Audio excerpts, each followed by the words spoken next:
During World War II, the United States brought together top mathematicians to develop strategies for the military, with the goal of reducing the risk of aircraft being shot down. The U.S. military wanted to reduce the possibility of aircraft being shot down by the enemy. To this end, they considered adding outer armor to the aircraft. However, there is a contradiction here. If the armor is not covered enough, the aircraft's defense will be insufficient, but if there is too much armor, the aircraft's flexibility will be affected, while still resulting in insufficient defense. How to find the best solution? Based on the data on the distribution of bullet holes in the aircraft, the military initially decided to add armor to the parts that were most frequently attacked. This seems to be a reasonable idea, but it ignores the most critical factor.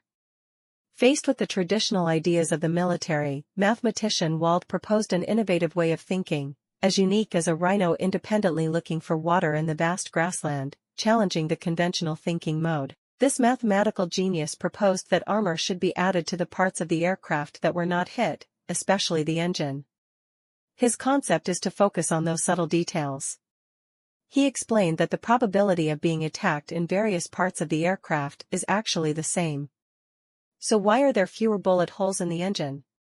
Wald speculated that the planes that did not return might have been hit in the engine.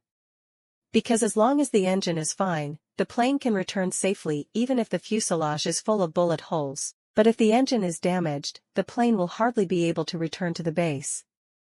Wald's proposal to add armor to the plane's engine and other places without bullet holes reflects a kind of tenacity and adaptability.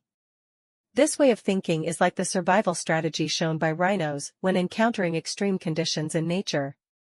It is not only an adaptation to the status quo, but also a search for the possibility of survival and victory in adversity.